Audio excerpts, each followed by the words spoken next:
बेटा क्यों रो रही है? तेरा नाम क्या है बेटा? ये लो। किसके साथ आई थी यहाँ? बाबा के साथ।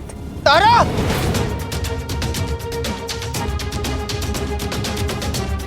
सत्यानाश!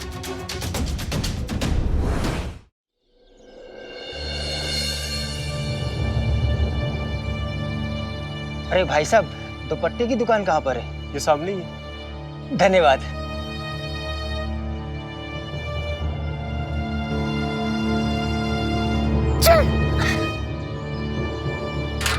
भाई साहब, मेरी बेटी के कपड़ों से मिलता जुलता कोई दुपट्टा दिखाइए।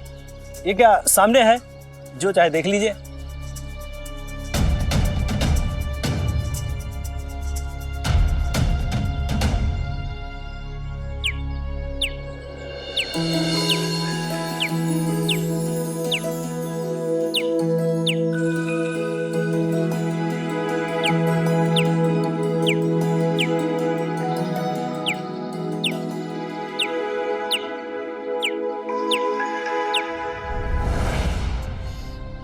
भाई साहब, कुछ और दिखाइए ना। रुकिए।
ये कितने का है भाई साहब?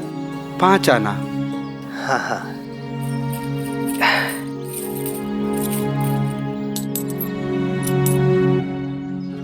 ये लीजिए। धन्यवाद। तारा देखो, दुपट्टा मिल। तारा, तारा, तारा! भाई साहब, आपने मेरी बेटी को देखा? यहाँ पर खड़ी हुई थी। तारा! तारा! तारा! तारा! अहमदनगर में अंग्रेज अपनी सेना के लिए छावनी बनवा रहे हैं। सुना है कि उन्हें थोक व्यापारी की जरूरत है जो उन्हें सब्जियां पहुंचा सके। तुम लोग वहां जाकर किसी बड़े अधिकारी से मिल लो, शायद तुम्हें काम मिल जाए और मुनाफा भी अच्छा है।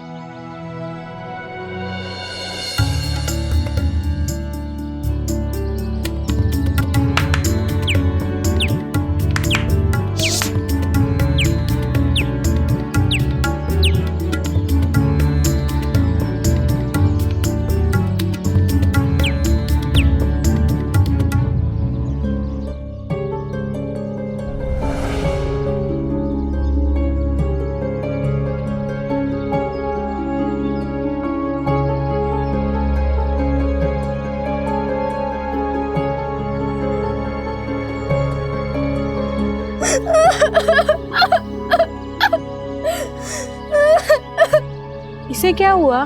चलो पूछते हैं।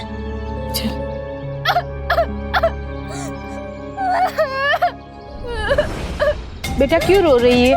तेरा नाम क्या है बेटा? बेटा, तुम्हारे पिताजी कहाँ हैं? बेटी, तुम हमें बताओगी नहीं तो हम मदद कैसे करेंगे? कुछ तो बोलो बेटी। कहाँ रहती हो? तुम्हारे पिता का नाम क्या है? किस गांव की हो?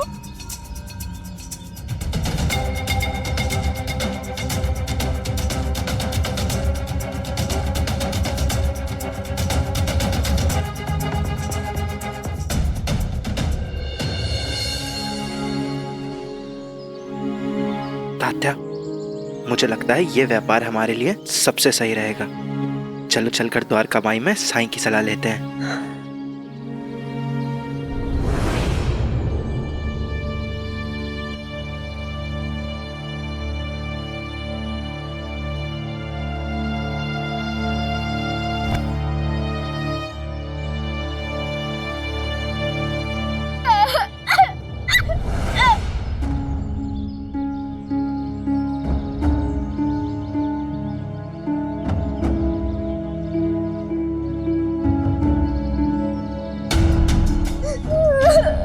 क्या हुआ?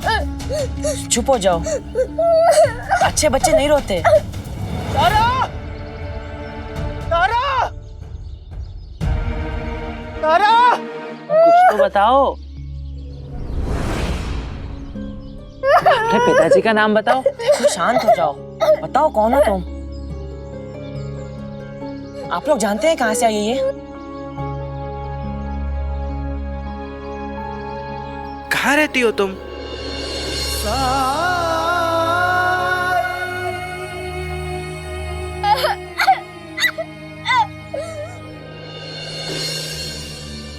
शांत हो जाओ।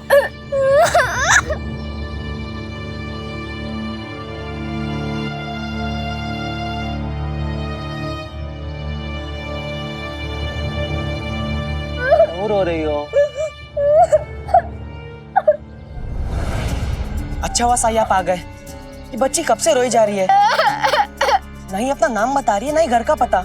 मुझे तो लगता है ये अपने परिवार से बिछड़ गई है, पर ये कुछ बताए तब तो पता चलेगा।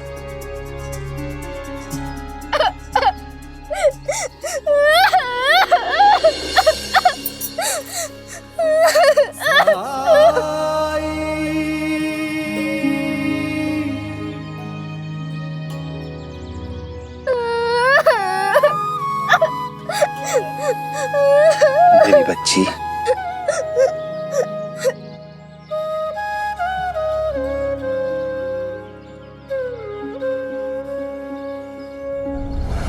तारा! तारा!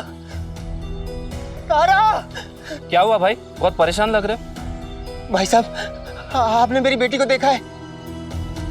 अभी थोड़ी देर पहले तक तो मेरे साथ ही थी, पता नहीं कहाँ चली गई है वो। दिखने में कैसे है वो? कुछ होलिया बताएंगे तो ही हम बता पाएंगे। अगर आप उसे देख लेंगे ना तो भूल नहीं सकेंगे। वो इतनी प्यारी दिखती है जैसे परियों के देश से आई हो। उसका रंग दूध की तरह गोरा है और हिरनी जैसी इसकी चंचल आंखें हैं। और बाल उसके काले घने मेघ की तरह लंबे हैं। वो ऐसे कपड़े पहने हैं जिसके लोग ख्वाब देखते हैं। मैं उसके लिए बॉम्बे से लेकर आया था। और वो हाथों में चूड़ी और पैरों में पायल पहने हैं। भाऊ, तुम तो सच में किसी परी के बारे में बता रहे हो।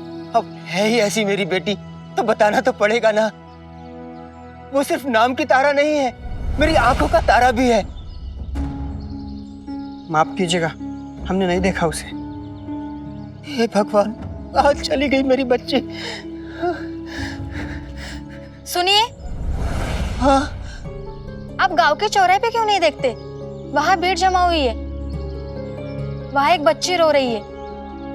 हो सकता है वो आपकी ही बेटी हो। चौराहा कहाँ पर है? वो उस तरफ। हाँ।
हे भगवान, चुप तो हुई।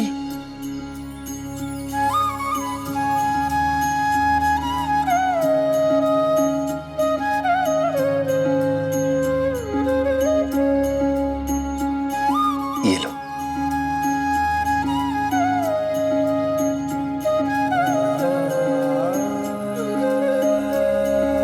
ले लो।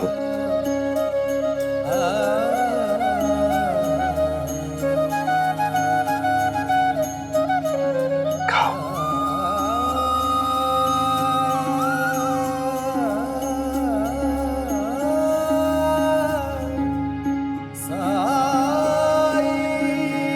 क्या नाम है तुम्हारा? तारा। तारा, बहुत प्यारा नाम है। किसके साथ आई थी यहाँ? बाबा के साथ।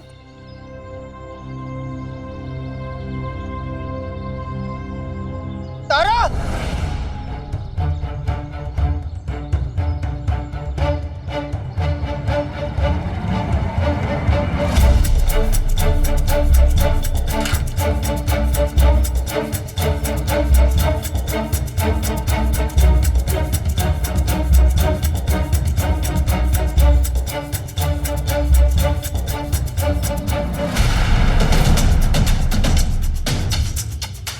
सत्यानाश!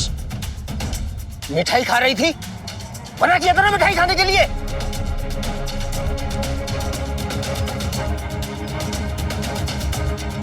दांत सड़ जाएंगे, गिर जाएंगे दांत। इतनी प्यारी मुस्कान है तुम्हारी, क्यों उसे खराब करना चाहती हो? और तुम यहाँ क्या कर रही हो? यहाँ तुम कैसे आई? कहा था ना तुमसे कि मेरे साथ रहना, इधर उधर मत जाना। फिर क्यों मुझे छोड़कर चली आई?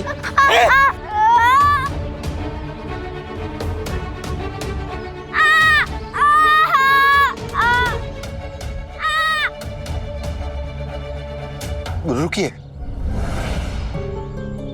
तारा पहले से ही डरी हुई है और आप उसे सजा दे रहे हैं? छोड़िए, कान छोड़िए उसका। बेटी है मेरी, आपको क्या तकलीफ हो रही है?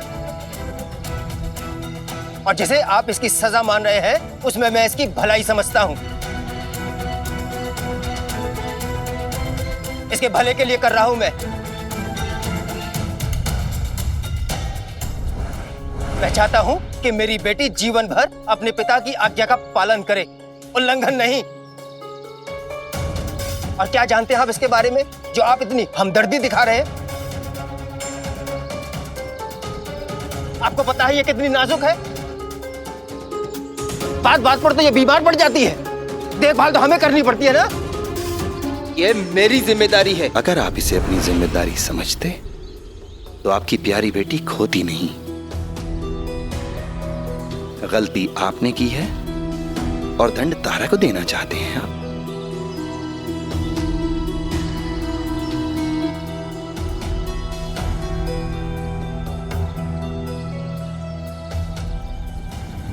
आप ये कहना चाह रहे हैं कि मैं लापरवाह हूं? मैं इसका ध्यान नहीं रखता हूं? फूल की तरह रखता हूं मैं मेरी बेटी को। देखिए इसे, इसके कपड़े देखिए, इसका श्रृंगार, इसके ये जेवर, इसके जूते देखिए आप। क्या कमी दिखाई देती है इसमें तुम्हें? रोज सुबह उठकर मैं इसके लिए उपटन तैयार करता हूं। हर वक्त इसे घर में रखता हूं ताकि मौसम का इस पर प्रभाव ना पड़े। और आप ये कहना चाह रहे हैं कि मैं गैर जिम्मेदार हूं? मैं तो केवल ये कहने की कोशिश कर रहा हूं कि गलती किसी से भी हो सकती है और हर गलती की सजा दी जाए ये तो जरूरी नहीं। और फिर आप इतनी छोटी सी बात पर इस फूल जैसी बच्ची को सजा देना चाहते हैं? मैंने आपसे सलाह नहीं मांगी है, जो आप मुझे मशवरा दे रहे हैं। ये फकीरों जैसे कपड़े पहन लिए हैं, इसका मतलब ये नहीं कि आप कोई महात्मा है और मुझे आपकी बात सुननी ही चाहिए। बड़े बदतमीज है आप। ये तरीका है किसी से बात करने का? आपको पता भी आप किससे बात कर रहे हैं? मुझे ये जानने की इच्छा भी नहीं है। मैं सिर्फ इतना जानता हूं कि कोई अगर मुझे सुनाएगा तो मैं चुप भी नहीं रहूंगा। देखिए आप अपनी मर्यादा तोड़ रहे हैं। आपकी उम्र का लिहाज कर रहा हूं, वरना हम भी। तात्या, केशव, शांत रहो तुम लोग भी।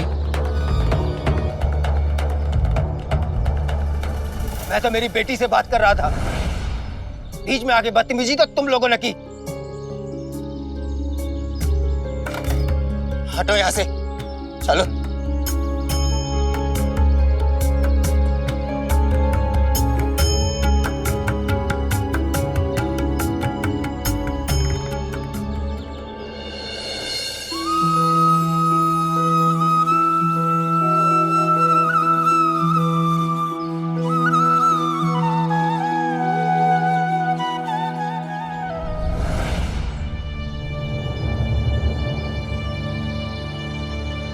ओहो, रोना बंद करो बेटा।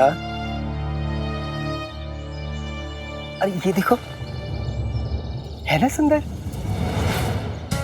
ये तुम्हारे कपड़ों से बिल्कुल मेल भी खा रहा है।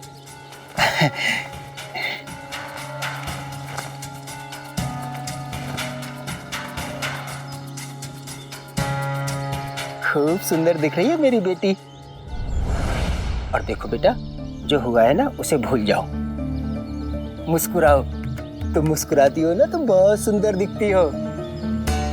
मुस्कुराओ, तुम्हें सुंदर दिखना है, ठीक है?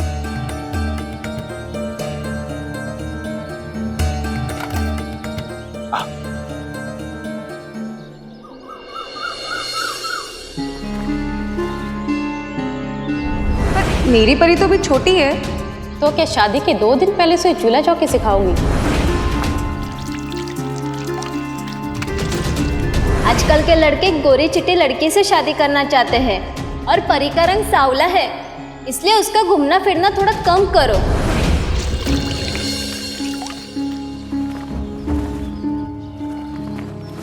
शुभांगी, तुम उन औरतों की बातें सुनकर बेवजह परेशान मत हुआ करो। हमारी परी अभी बच्ची है, अभी नहीं खेलेगी तो कब खेलेगी? और वैसे भी परी बहुत समझदार हो गई है। जब उसकी शादी की उम्र होगी तो वो खुद ही समझ जाएगी। गलत।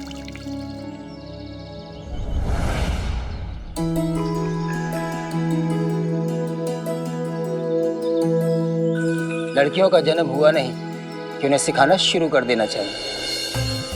अरे विश्वास राव, तुम? दादा, खुश रहो। आप लोग अचानक? खुश रहो बेटा, खुश रहो। अरे अरे, मेरी प्यारी बेटी बिल्कुल गुड़िया लग रही है, जैसे कि कोई राजकुमारी हो, किसी की नजर ना लगे तुझे। दादा, आप बैठिए। थारा, तुम भी बैठो, मैं कुछ खाने के लिए लेके आती हूँ। अत्या, मैं भी आऊँ आपकी मदद करने? दादा, जितनी प्यारी है ना उतनी समझदार भी है। खूब अच्छे संस्कार दिए मेरे दादा ने। आइए आइए, बैठिए। वो सब छोड़िए विश्वास, ये बताइए कि अचानक कैसे आना हुआ? ना कोई चिट्ठी, ना कोई संदेश? हाँ दादा, और वहिनी को क्यों नहीं लाए? हमारी बहनी की वजह से ही तो जल्दी जल्दी में आना पड़ा। उसके रिश्तेदार के घर पर शादी है और हमें वहां जाना है, इसीलिए तारा को तुम्हारे घर छोड़ने के लिए आ गया, क्योंकि शिरडी तो हमारे गांव से पास में ही है। क्यों? तारा को शादी में क्यों नहीं ले जा रहे हो? नजदीक होता तो ले भी जाता, शादी बॉम्बे में है। और तुम तो जानती हो शुभांगी कि तारा को लेकर यात्रा नहीं की जा सकती। घर से बाहर निकलते ही इसकी तबीयत खराब होने लगती है। और वैसे भी तारा को घर के अंदर रहना ज्यादा पसंद है। और एक मेरी बेटी है जिसके कदम घर पे टिकते ही नहीं। लेकिन परी है कहाँ? मैं यहाँ हूँ।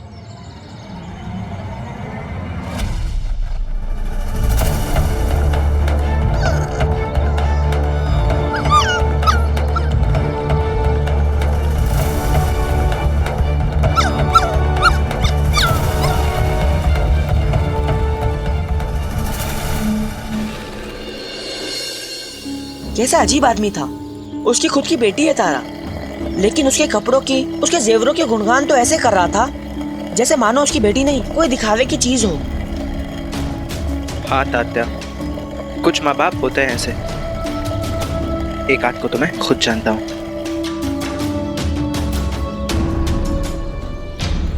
लंदन में रहकर आया है लेकिन संस्कार को नहीं भूला है। आज भी धार्मिक ग्रंथों का इसे ज्ञान है, उनके श्लोक याद है। बेटा केशव, इन्हें सुनाओ वो। प्रसन्न वदनम ध्यायेत सर्वविघ्नोपशान्तये। मुझे उस बच्ची की बहुत चिंता हो रही है। कितनी घुटन होती है जब अपना ही पिता अपने बच्चों के साथ ऐसा व्यवहार करता है तो। जैसे बच्चे उसकी हाथ की कठपुतली हो, अपना कोई अस्तित्व ही नहीं हो बच्चों का जैसे। अपने अरमानों का, अपनी आधी अधूरी इच्छाओं का, अपनी महत्वाकांक्षाओं को पूरी करने का साधन समझते हैं। और जब बच्चे उनकी उम्मीदों पर खरे नहीं उतरते तो वो उनको ये एहसास दिलाते हैं कि वो नालायक हैं, निकम्मे हैं। पिताजी की इसी आदत की वजह से मुझे तात्या के साथ कारोबार करने पे सोचने के लिए मजबूर होना पड़ा। केशव, हर इंसान को अपना रास्ता खुद बनाना होता है, अपनी मंजिल खुद तलाश करनी होती है। वैसे तुम दोनों ने क्या सोचा है? कौन सा व्यवसाय करोगे? नगर में अंग्रेजी सरकार अपनी सेना के लिए छावनी बनवा रही है। उन्हें किसी ऐसे इंसान की जरूरत है जो वहां तक सब्जियां पहुंचा सके। काम तो मुनाफे वाला लग रहा है, लेकिन क्या? अगर हम ऐसा करते हैं तो क्या हम अंग्रेजी सेना की मदद नहीं कर रहे होंगे? पर सोच के देखो, वहां काम करने वाले लोग तो हमारे अपने ही हैं ना। फिर चाहे वो सेना में काम करने वाले सैनिक हों या बाकी लोग, सब अपने भाई बंधु ही तो हैं। मतलब आपके विचार से इसमें कोई बुराई नहीं है? अगर तुम सोचते हो कि खाना खिलाना केवल काम है तो गलत सोचते हो तुम। किसी को खाना खिलाना, किसी का पेट भरना बहुत पुण्य भी देता है। शुक्रिया साई, अब आपने कह दिया है तो हम यही करेंगे। हम जल्दी से नगर जाकर यह पता करेंगे कि छावनी में रसोई विभाग का काम किसके पास है। उससे मिलकर हम सौदा तय करेंगे। फिर हम खेतों में जाकर किसानों से थोक भाव में सब्जियां खरीदेंगे और छावनी में बेचेंगे। शुरुआत करने के लिए बस थोड़ी सी पूंजी की जरूरत होगी। शुक्र है मैंने कुछ पैसे बचा के रखे हैं।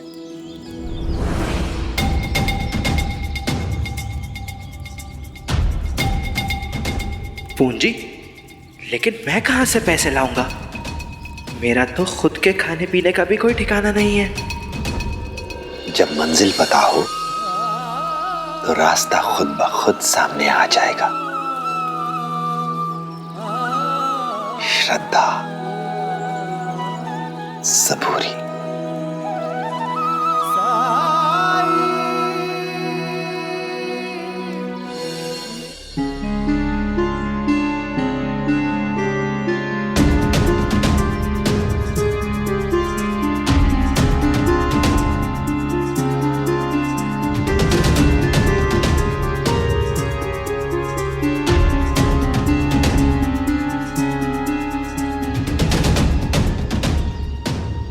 अब इसे यहाँ क्यों ले आई? ताकि इसे नहला सकूं। देखिए ना कितना गंदा हो गया है।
सत्यानाश!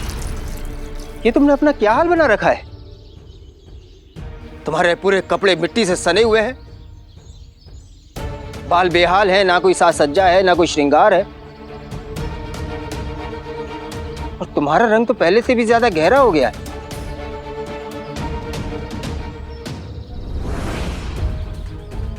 शुभांगी, पिछली बार जब मैं आया था तो मैंने तुमसे कुछ कहा था, लेकिन लगता है तुमने मेरी बातों पर ध्यान देना जरूरी नहीं समझा। अभी समय है, परी का धूप में घर से बाहर निकलना बंद कर दो।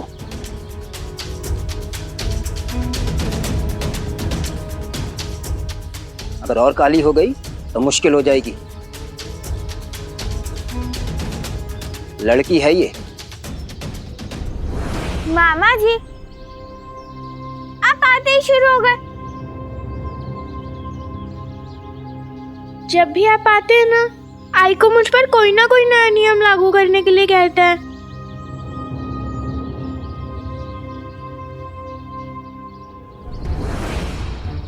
इतना बोलना इसने कहां से सीखा?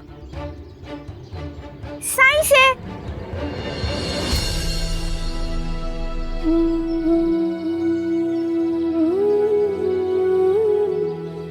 साई कहते हैं कि संसार का अस्तित्व नारी से।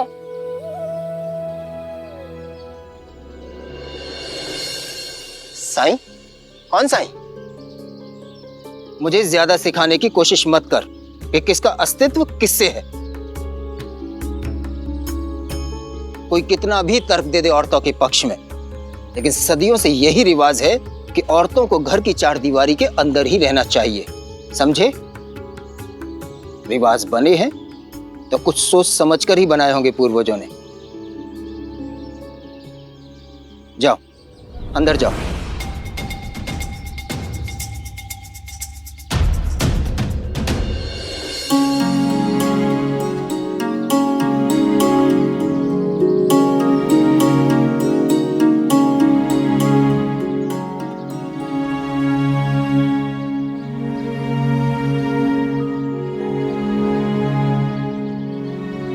उद्धव,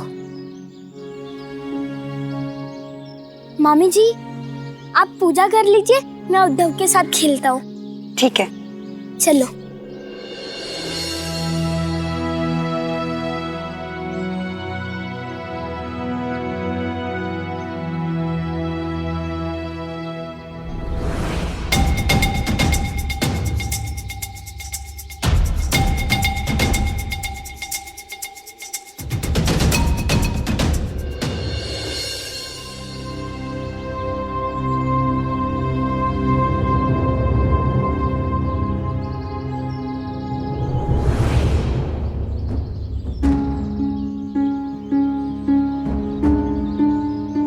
हे खंडोबा, इतिहास एक बार फिर खुद को दोहरा रहा है। केशव और उसके पिताजी फिर एक दूसरे के विरुद्ध खड़े हैं। मैं जानती हूँ ये कभी ना ख़त्म होने वाला सिलसिला है, क्योंकि दोनों के स्वभाव एक दूसरे के विपरीत हैं। जैसे जैसे केशव बड़ा हो रहा है, अपने पिताजी से दूर होता जा रहा है, क्योंकि वो साईं के दिखाए मार्ग पे चल रहा है। मुझे उस पर गर्व है, लेकिन मैं धर्म संकट में हूँ। एक तरफ पति तो दूसरी तरफ पुत्र। पति के साथ 7 जन्म तक निभाने का वादा किया है, तो पुत्र को जन्म दिया है।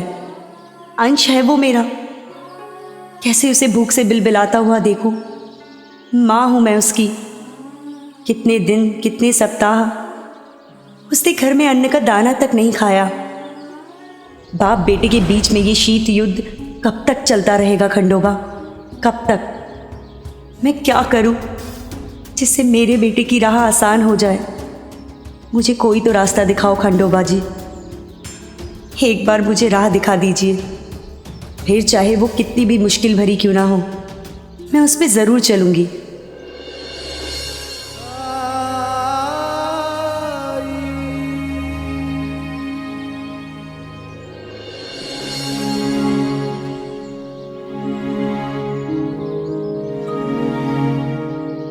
साई, हमारे साथ खेलिए ना, हम दो इसलिए मजा नहीं आ रहा है। अच्छा ठीक है।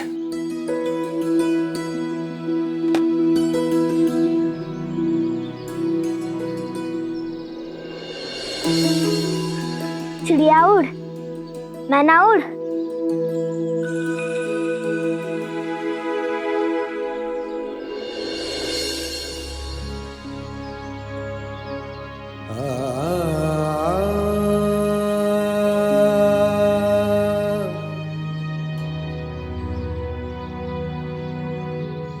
उद्धव,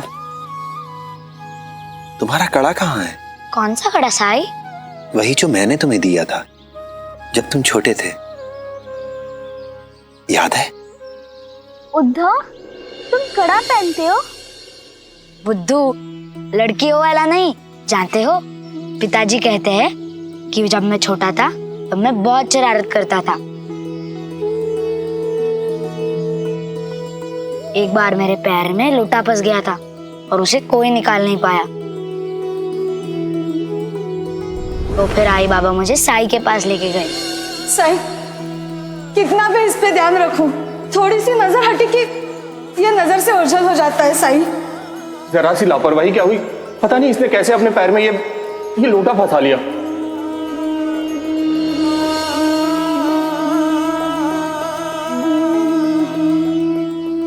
तो साई ने उसे पिघलाकर कड़ा बना दिया और मुझे पहनने को दिया।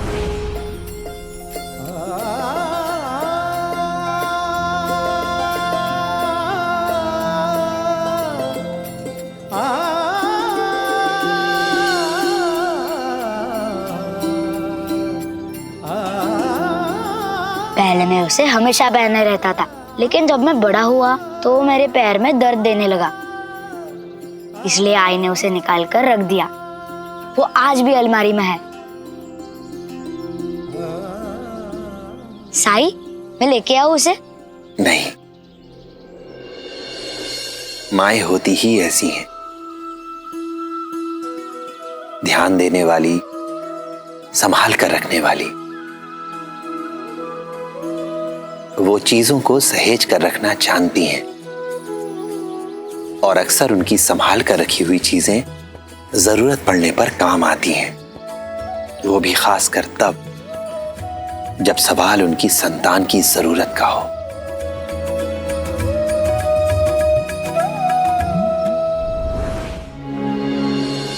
जब भी मैं किसी भी मुश्किल में पड़ी हूं, हमेशा साई ने मेरी मदद की है।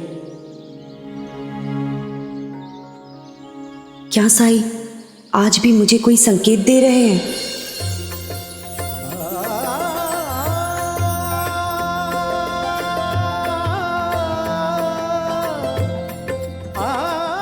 हाँ, ये संकेत ही तो दे रहे हैं, लेकिन उनका इशारा मैं समझ नहीं पा रही हूँ। कड़े का क्या मतलब हो सकता है? मतलब भले ही मैं नहीं समझ पा रही हूँ, लेकिन मैं इतना तो आश्वस्त हूँ कि समय आने पर वो खुद ब खुद प्रकट हो जाएंगे।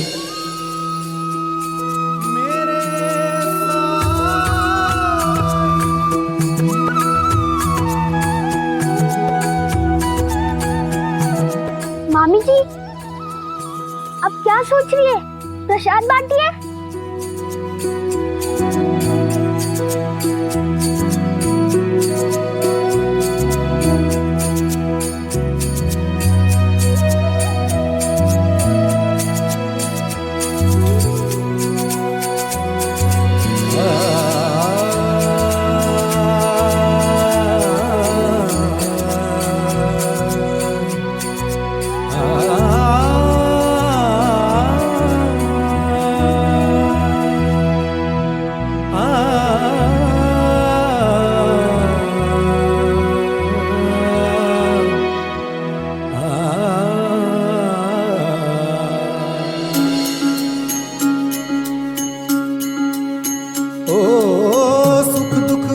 जाने हैं और साए, बाबुराए मनवा तेरा उलझ न जाए।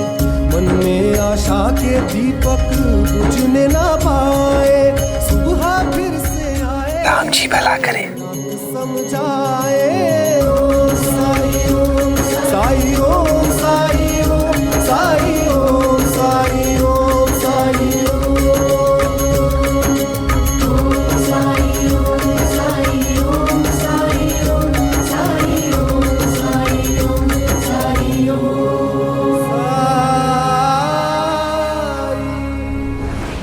शुभांगी, परी की परवरिश को लेकर तुम गंभीर नहीं हो।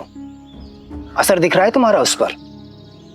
तुम्हारी ही तरह लापरवाह है तुम्हारी बेटी, ना खुद का ध्यान रखती है ना बड़ों का, और लिहाज तो उसने सीखा ही नहीं है।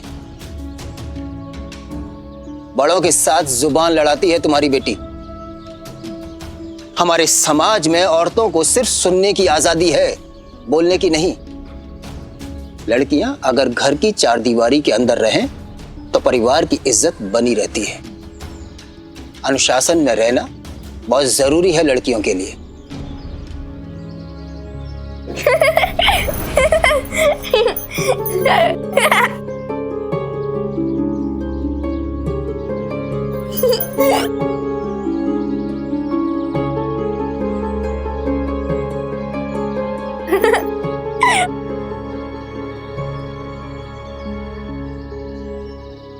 देखिए, हम परी को वही सिखा रहे हैं जो उसके लिए जरूरी है, और इसके लिए मुझे गर्व है उस पर। और आप ये कैसे कह सकते हैं कि औरतों को घर की चारदीवारी के अंदर ही रहना चाहिए?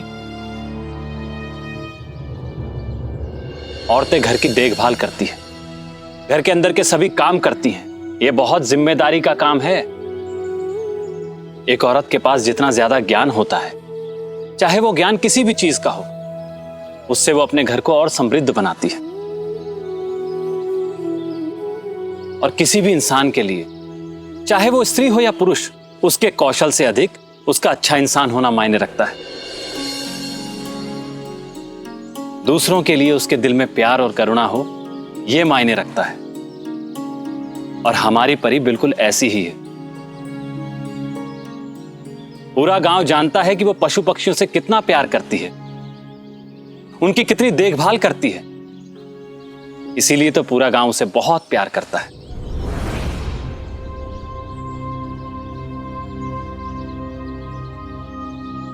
अच्छा, मैं खाना लगाती हूँ। शुभांगी वहीनी, बायजा अक्का ने आपको याद दिलाने के लिए कहा है कि कल मारुति मंदिर में हल्दी कुमकुम का समारोह है।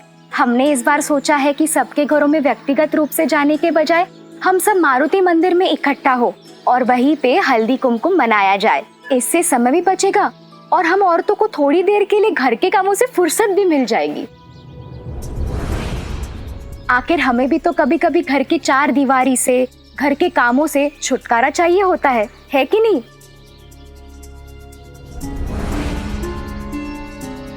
ठीक है, मैं आ जाऊंगी।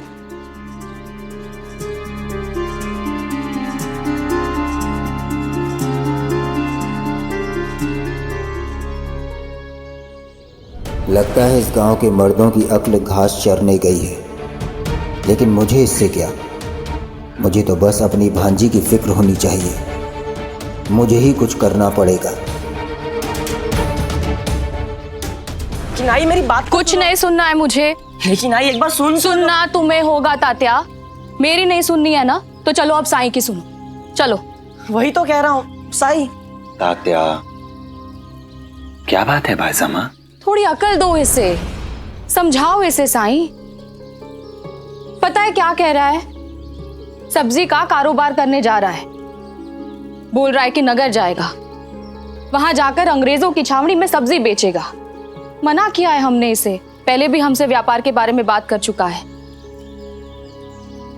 लेकिन इसकी आजी ने, बाबा ने और मैंने सबने कहा कि हमें दूसरा व्यापार करने की जरूरत नहीं है।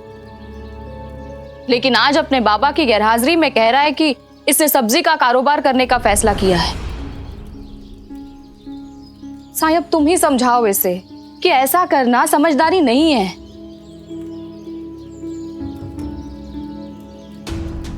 ये मैं क्या सुन रहा हूं तात्या? क्या ये सच है? इतनी बड़ी बात और तुमने मुझे बताया भी नहीं। ये सही नहीं किया तुमने। इसके लिए तुम्हें सजा मिलनी चाहिए।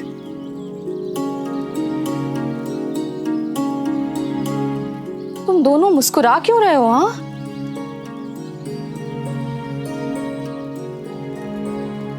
साईं, तुम्हें इसके बारे में पहले से पता था?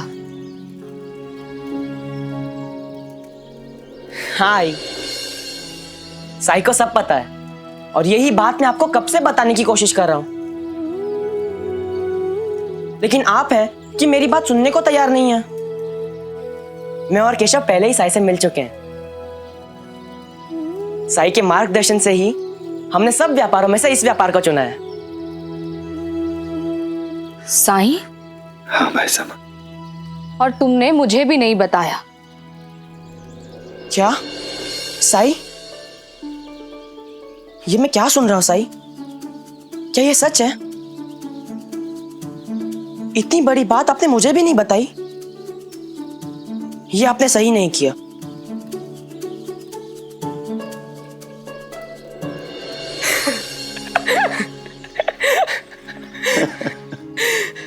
तुम दोनों बात को हंसी में उड़ाना बंद करो। कारोबार करना कोई मजाक नहीं होता है। क्या तुम दोनों में से किसी को भी व्यवसाय चलाना आता है, अनुभव है? नहीं ना। अच्छे अच्छे लोग डूब जाते हैं, बर्बाद हो जाते हैं। मैं कुछ कहूं भाई सामा?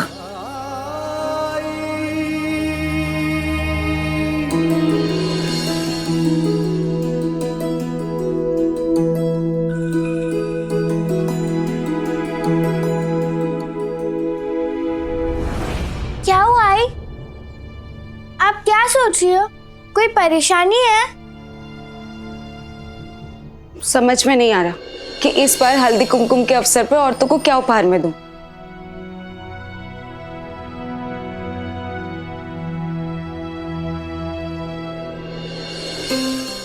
आई, आप मिट्टी से बने बर्तन उपहार में दे सकती हैं। मैं उन पर चित्र बना दूंगी।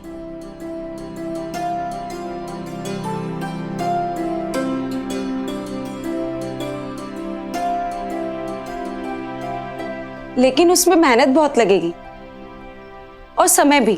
हल्दी कुमकुम कल है, हमें कुछ और सोचना चाहिए जो जल्दी से हो सके। आई, अगर आप तैयार हैं, तो मैं जल्दी जल्दी भी कर सकती हूँ।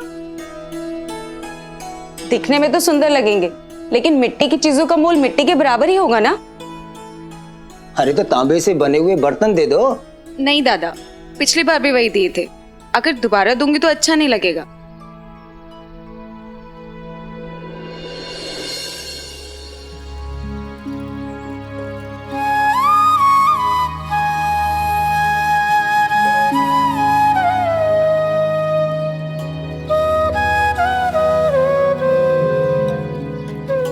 तात्या,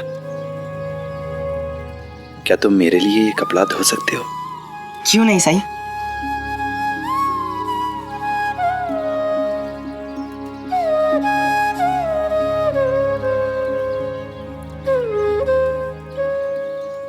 रुको तात्या, ये तो हल्दी का दाग है।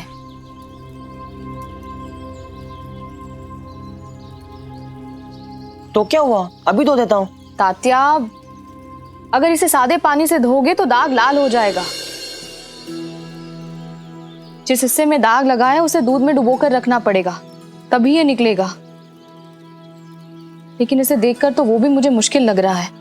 साईं, अगर ये पुराना हो गया है तो इसे फेंक दो, मैं तुम्हारे लिए नया कुर्ता ले आऊंगी। भाई सामा, आपको कैसे पता चला कि अगर हल्दी के पीले दाग को सिर्फ सादे पानी से धोएंगे तो वो लाल हो जाएगा? अपनी गलती से सीखा है मैंने, तभी तो बता रही हूँ। ऐसे ही हर इंसान अपनी गलती से ही सीखता है, अनुभवों से आगे बढ़ता है। एक बेहतर इंसान बनता है अनुभवों से सीखकर। सोचिए, अगर हम गलतियों के डर से या फिर सफल ना होने के डर से प्रयास करना ही छोड़ दें तो क्या हम कुछ भी हासिल कर पाएंगे? चिंता तो होगी ना, माँ हूं। ठीक वैसे ही जैसे आजी माँ को होती थी, जब आप और अप्पा जी अपने पैसे खर्च करके दूसरे की मदद किया करते थे। अपने घर का आटा गीला करते थे आप।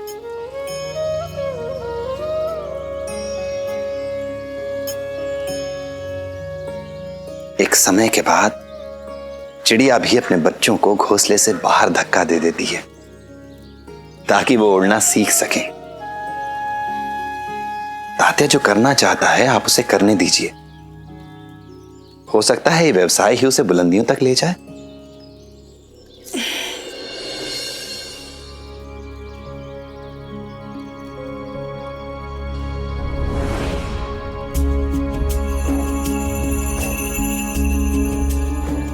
या फिर यह भी हो सकता है कि ये व्यवसाय तात्या को अर्श से फर्श पर ले आए।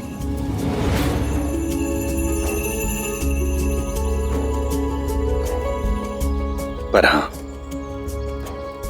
एक बात के लिए आश्वस्त कर सकता हूं मैं आपको कि हमारा तात्या और भी अधिक शक्तिशाली और भी अधिक सशक्त बनकर उभरेगा। दुनियादारी की, लोगों की, समाज की, व्यवहारिकता की और भी गहरी समझ आएगी इसे। इससे ये अनुभव मत छीनिए बायजामा, मत छीनिए।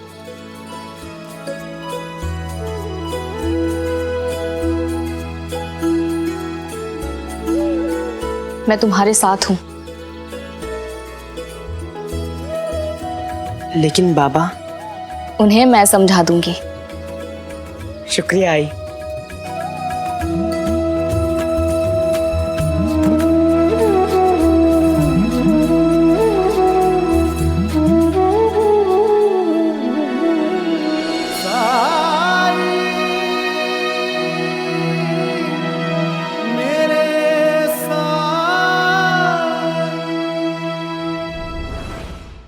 धार्मिक वीडियो सबसे पहले देखने के लिए हमारे चैनल को सब्सक्राइब करें और बेल आइकन दबाएं।